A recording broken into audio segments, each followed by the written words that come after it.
دعا کی اہمیت۔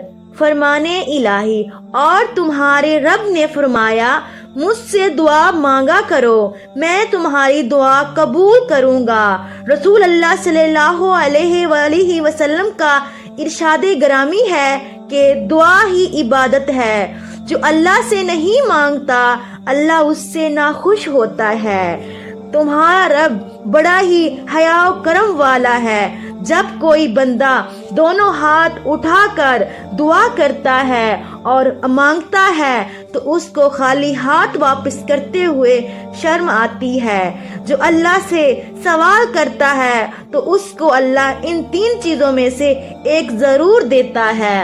اس چیز کو عطا فرماتا ہے وہ جو مانگتا ہے، یا اس سے بہتر کوئی چیز دیتا ہے، یا اس کے ذریعے سے کوئی آنے والی مصیبت دور کرتا ہے، یا اس کے لیے دعا آخرت میں ذخیرہ کر دی جاتی ہے۔